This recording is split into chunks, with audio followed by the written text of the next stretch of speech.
रामकृष्ण हरी माझ्या मित्र आणि मैत्रिणींनो, कर्क राशीसाठी एप्रिल 2026 हा जो महिना आहे ना, तो खूप असा वेगळ्या प्रकारे प्रस्तुत होणार आहे. म्हणजे बघा, कल्पना करा की एप्रिलचा पहिला दिवस सुरू होत आहे आणि अचानकपणे तुमच्या आयुष्यातील काही गोष्टी हलू लागतात.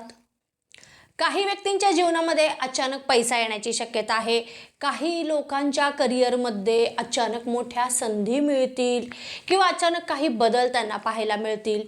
तर काही व्यक्ती त्यांच्या जीवनामध्ये महत्त्वाचे निर्णय घेतील की ज्या निर्णयाचा परिणाम पुढील 3 वर्षासाठी होणार आहे तुमच्या जीवनावर. पण प्रश्न इथे एकच पडत आहे की नेमकं कर्क राशीच्या जीवनामध्ये एप्रिल महिन्यामध्ये असा कोणता बदल घडणार आहे, असा कोणता चमत्कार होणार आहे. पहा, या महिन्यामध्ये तुम्हाला काही दिवस असे येणार आहेत की ते तुम्हाला अगदी उंच शिखरावर नेऊन ठेवणार आहेत आणि काही दिवस असे येणार आहेत की ते तुम्हाला सावधानतेचा इशारा पण देणार आहेत. हे सगळं रहस्य पाहण्यासाठी, गूढ उलगडण्यासाठी तुम्हाला माझ्यासोबत शेवटपर्यंत राहायचं आहे. तर चला आता आपण पाहूया की नेमका एप्रिल महिना कर्क राशीसाठी कसा असणार आहे, कोणते बदल करणार आहे. आर्थिकदृष्ट्या हा महिना तुम्हाला अचानक पैसा मिळवून देणार आहे, कारण गुरु महाराज तुम्हाला या महिन्यामध्ये अचानक धनलाभाची संधी देणार आहेत. 3 ते 5 या तारखेमध्ये तुम्हाला तुमचे अडकलेले पैसे वापस मिळण्याची दाट शक्यता आहे. 9 ते 11 एप्रिलमध्ये तुम्हाला कमाईचे नवीन सोर्सेस तुम्हाला मिळणार आहेत. 18 ते 20 एप्रिल दरम्यान एखादा आर्थिक निर्णय तुम्ही घेतलेला असेल तो तुम्हाला खूप फायदेशीर ठरणार आहे आणि एखाद्या ठिकाणी तुम्ही इन्व्हेस्टमेंट करणार आहात.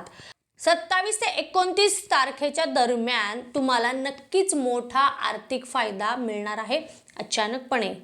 परंतु या महिन्यामध्ये 7 तारखेला तुम्हाला खूप काळजी घ्यायची आहे, कारण त्या दिवशी अनावश्यक खर्च निर्माण होऊ शकतात किंवा वायफट खर्च तुम्ही करण्याची शक्यता आहे. असं काही असेल तर ते टाळलेलंच बरं पडणार आहे. सोबतच 15 तारखेला तुम्हाला कोणालाही जर तुम्ही पैसे उधार देणार असाल, मदत करणार असाल तर खूप विचार करायचा आहे, कारण नुकसान होण्याची दाट शक्यता आहे. तसेच 24 तारखेला एखादा आर्थिक निर्णय तुम्ही घेणार असाल तर खूप विचार करून निर्णय घ्यायचा आहे.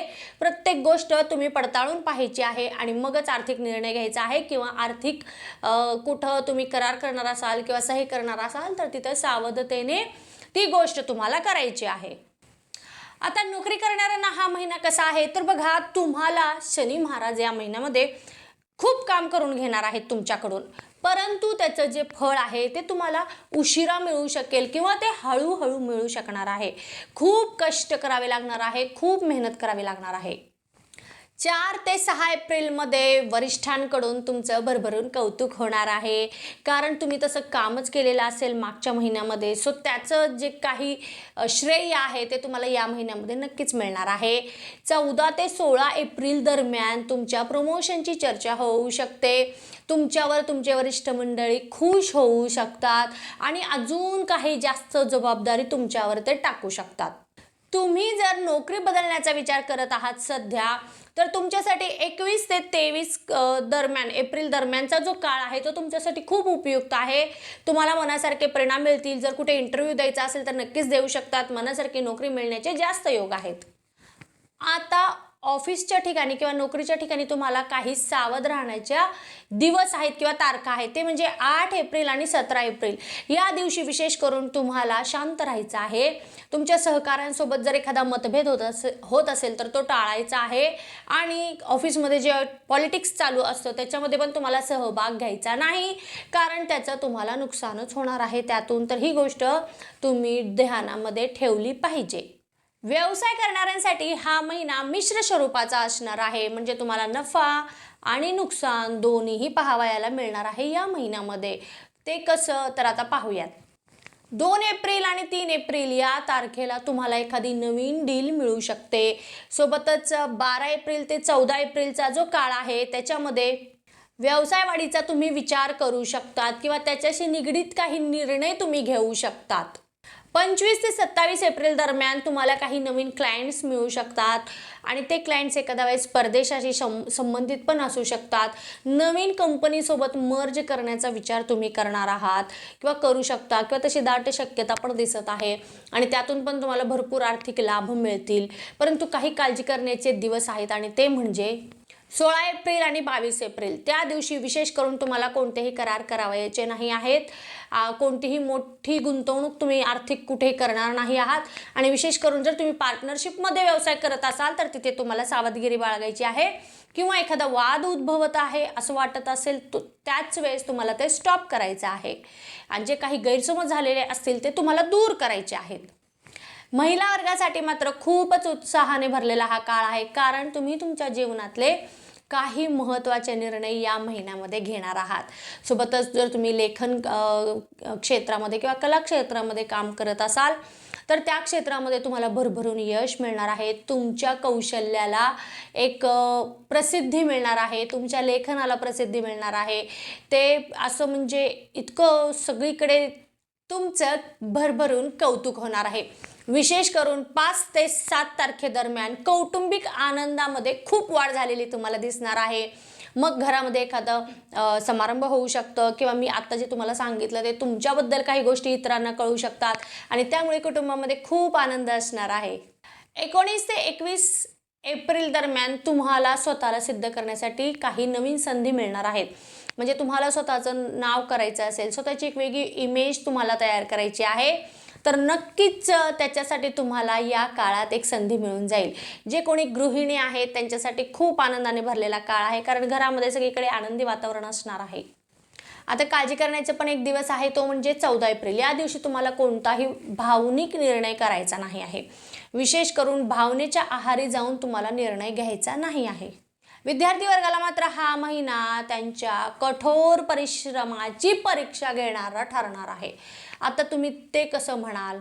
6 ते 8 एप्रिलमध्ये तुमच्या अभ्यासामध्ये खूप लक्ष केंद्रित असणार आहे. तुम्ही खूप मन लावून अभ्यास करणार आहात. परंतु 20 एप्रिल ते 23 एप्रिल दरम्यानचा जो काळ आहे तो परीक्षेसाठी म्हणा किंवा एखाद्या निकालासाठी खूपच शुभ काळ आहे किंवा उपयुक्त असा काळ आहे. विशेष काळजी करण्याचा दिवस आहे तो म्हणजे 13 एप्रिल. त्या दिवशी तुम्हाला विशेष काळजी घ्यायची आहे, कारण लक्ष इकडे तिकडे भटकण्याची शक्यता आहे. कॉन्सन्ट्रेशन बिघडू शकेल, तुम्हाला उगाचच उदासीनता वाटेल, तुमचं मन एका ठिकाणी स्थिर राहणार नाही. तर याची तुम्ही खबरदारी घ्या. ज्येष्ठ व्यक्तिवर्गासाठी मात्र आरोग्याकडे खूप लक्ष देण्याचा हा काळ असणार आहे, कारण तुम्हाला तुमच्या आरोग्याची काळजी घ्यावी लागणार आहे. विशेष करून 5 ते 10 एप्रिल दरम्यान तुम्हाला आरोग्याची खूप काळजी घ्यायची आहे, कारण जुने काही दुखणे आहेत ते पुन्हा डोकं वर काढतील आणि तुम्हाला त्रास होण्याची शक्यता आहे. 15 एप्रिल ते 20 एप्रिल दरम्यानचा जो काळ आहे त्यावेळेस तुमचं मन विचलित होण्याची शक्यता आहे. मानसिक त्रास तुम्हाला होऊ शकतो, तर त्याच्यासाठी तुम्ही मेडिटेशन, योग किंवा ध्यानाचा उपयोग तुम्ही करू शकतात आणि तुमचं मन पुन्हा शांत करू शकतात.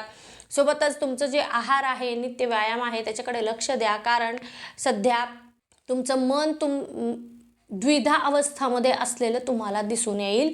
कसलं तरी एक ताण तुम्हाला जाणवेल, कोणतं तरी एक चिंता तुम्हाला सतत त्रास देणार आहे. तर या सगळ्यासाठी तुम्ही काही गोष्टी मेडिटेशनचा आधार घेणं खूपच गरजेचं आहे. विशेष करून 25 तारखेला थोडीशी काळजी घेणं खूप महत्त्वाचं आहे, कारण थकवा किंवा रक्तदाब जाणवू शकतो. असं काही जाणवलं तर लगेचच हॉस्पिटलला जाणं खूप महत्त्वाचं आहे तुमच्यासाठी. कौटुंबिकदृष्ट्या हा महिना थोडासा चढउतार असलेला आहे, कारण काही गोष्टींमुळे घरामध्ये गैरसमज वाढण्याची शक्यता आहे. एखाद्या गोष्टीवरून असेल किंवा एखाद्या मतावरून.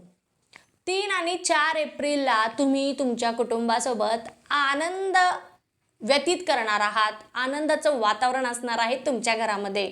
15-16 एप्रिलला तुम्ही तुमच्या कुटुंबाशी संदर्भामध्ये किंवा त्यांच्याशी संबंधित एखादा महत्त्वाचा निर्णय घेणार आहात. आणि विशेष करून 28 एप्रिलला तुमच्या कुटुंबासोबत एखाद्या आनंदाचा क्षण तुम्ही घालवणार आहात.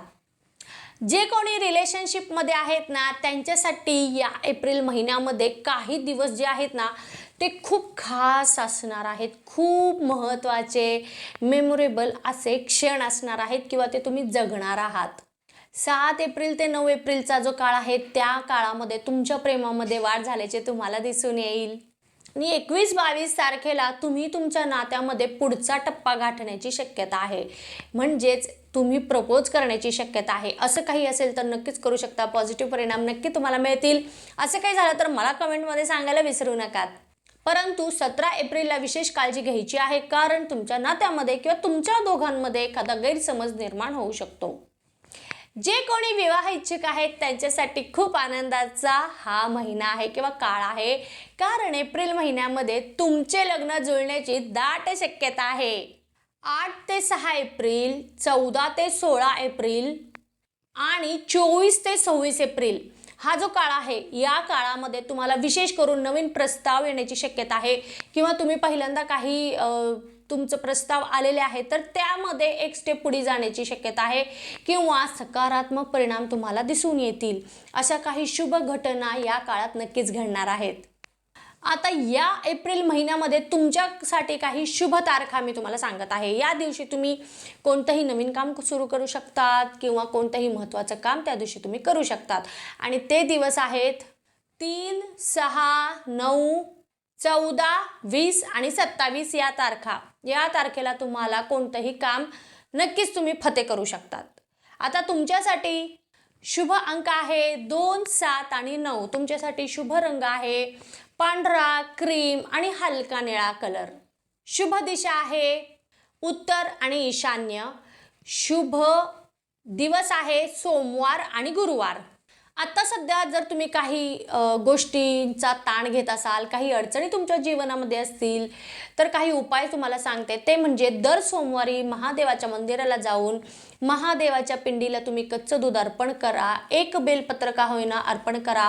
सोबतच ओम नमः शिवायचा 108 वेळा जर तुम्ही दररोज जप केला तर खूप चांगला प्रभाव तुम्हाला पाहायला मिळेल. तुमच्या आयुष्यामध्ये प्रगती होईल, तणाव कमी होतील आणि सगळे अडथळे निघून जातील. आता मला सांगा, एप्रिल महिन्यामध्ये येणाऱ्या खूप संध्या आहेत, परंतु त्यापैकी नेमकी कोणती संधी तुम्ही पकडणार आहात? कारण कर्क राशीसाठी हा महिना असं सांगत आहे की तुम्ही या महिन्यामध्ये एकच योग्य निर्णय घेऊ शकतात किंवा तुम्ही घेणार आहात की त्या निर्णयामुळे तुम्ही तुमचं संपूर्ण आयुष्य बदलणार आहात. तर तो निर्णय नेमका कोणता असणार आहे ते तुम्ही मला कमेंटमध्ये जरूर सांगा. तुम्हाला जर माझी ही माहिती आवडली असेल तर लगेच चॅनलला सबस्क्राईब करा, व्हिडिओला लाईक करा आणि जास्तीत जास्त लोकांपर्यंत व्हिडिओ शेअर करा. आता आपण भेटणार आहोत पुढच्या व्हिडिओमध्ये. तोपर्यंत ओम नमः शिवाय, हर हर महादेव.